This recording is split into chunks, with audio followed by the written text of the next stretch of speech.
Hello everyone, welcome to a brand new disc golf video. Today we're going to be discussing my big takeaways from the 2020 Idlewild Open, the Disc Golf Pro Tour event that took place this past weekend. If you guys are not subscribed to the channel, make sure you go ahead and do that. I'm trying to get to 100 subscribers by the end of the summer. We are so close to hitting that goal, so if you could help me out by hitting that subscribe button, that'd be greatly appreciated. But let's go ahead and get into the video.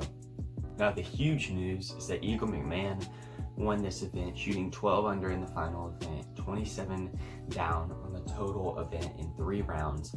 And that was such a huge deal because that makes Eagle McMahon the 3rd player in the last 10 years to win back-to-back Disc Golf Pro Tour events. The other 2 players being Ricky Wysocki and Paul McBeth, which obviously are 2 world champions, 2 of some of the best players in the world. And so Eagle McMahon putting his name on that list definitely makes a statement to all the other players and everyone in the disc golf community that he is one of the top players right now on the Disc Golf Pro Tour. And he showed out winning from the chase card, not even on lead card, taking the win. Honestly, pretty impressive stuff. Paul McBeth coming into the final round was up by 1 stroke over Jeremy Colling. And you know, you thought it may have been a battle on lead card, but chase card came out, showed big, and Eagle took home the win. Honestly, really impressive stuff from Eagle in the last few weeks of disc golf. He's been playing at a really high level, and I look forward to see what he's going to do in the next few weeks. Now, the next takeaway for me is that Chris Dickerson and Ricky Wysocki set the course record in the 3rd and final round, both shooting 14 under par. Chris Dickerson, I think, was on 3rd or 4th card, and he shot that, and he moved all the way to 2nd place in a finish, and Ricky Wysocki moving to 4th place for finishing. But they did tie on the course record, both shooting 14 under on the same day. Insanely hot rounds from those guys. If you guys aren't familiar with Idlewild, a good solid round is considered 9 or 10 under, so shooting 14 under is really insane at that course. It's definitely a different course from what the Pro Tour is used to, at least from this season, because obviously we had a lot of open courses, you know, Dynamic Discs Open, the Preserve, you know, D-Glow, all this stuff that's been open. Pretty much if you have a big arm, you're going to win the event. But there were a couple holes like that here at Idlewild, but mostly they are wooded courses. And so that was really fun to see these pros who have been playing all these open courses come down to a wooded course and play.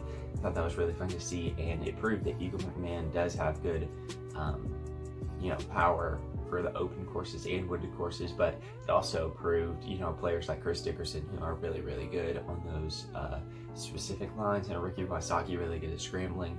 That's how they were able to formulate a really good round, and I'm not surprised that those guys got the course record, honestly. I was thinking those 2 would be in the contention of winning, but they didn't start off too strong. But yeah, that's a huge takeaway that they were both able to set the course record on the same day. My next big takeaway is actually from Brody Smith. We were able to see all 3 rounds from him published on Foundation Disc Golf's YouTube channel. We were able to see him play all 3 rounds and kind of see what his game is like in a tournament play. Obviously, this is a very difficult course. I don't think it's Brody's style of course. I don't see him as a woods golfer, and I never will see him as a woods golfer because he really doesn't have that forehand that you need in the woods. That's the one thing that's holding him back, in my opinion, is his forehand is really not where it needs to be, but it is usable. And when he did use it and it did succeed, it worked, but more likely it would nick a tree and put him in a terrible spot.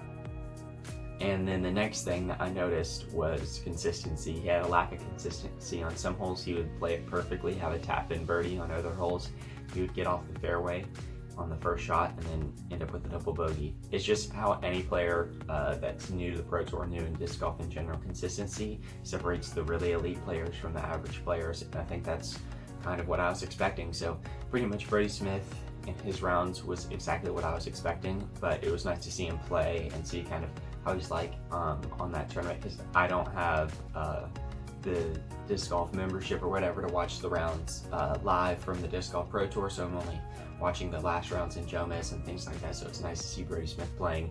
I think everyone got to see Brody Smith play in in these rounds. So we're gonna see how he does in the next tournament. Honestly, it wasn't a terrible showing, wasn't a great showing.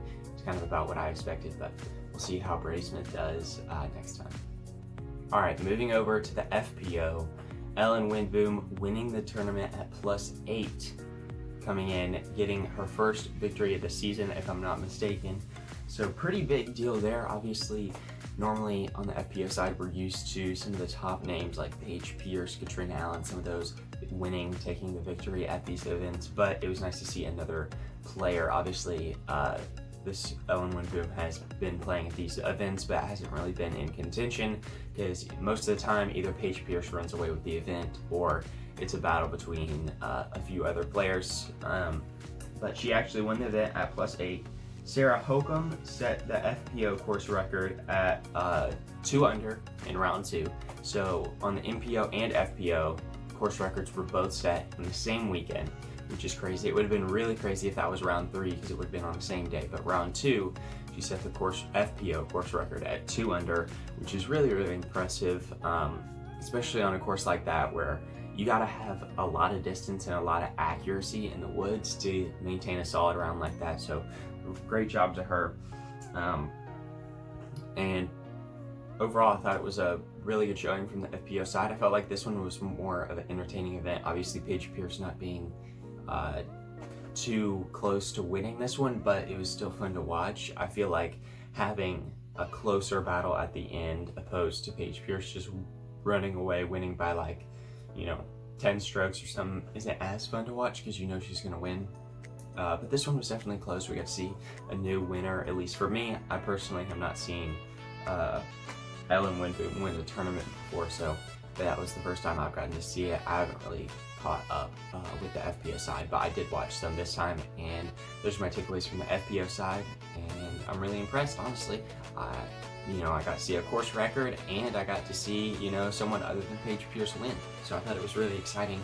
We'll see how the FPO side of disc golf does next weekend. My final note here before I end the video is I mentioned in my last takeaway, which was from D-Glow, the Disc Golf Pro Tour broadcast on YouTube for the final round was horrible on D-Glow. It's gotten a little bit better. It still needs some work. The announcers are still not great.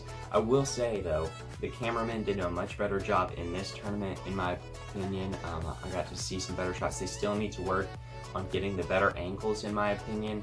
And I think that whenever they were broadcasting, they really didn't talk about Chris Dickerson and Ricky Wysocki with the course record. They never really talked about that at all. And I feel like, to take disc golf to the next level, they may want cameras on more players because obviously they do have lead card and chase card. But let's just think, there's a guy shooting a course record and you have cameramen out there.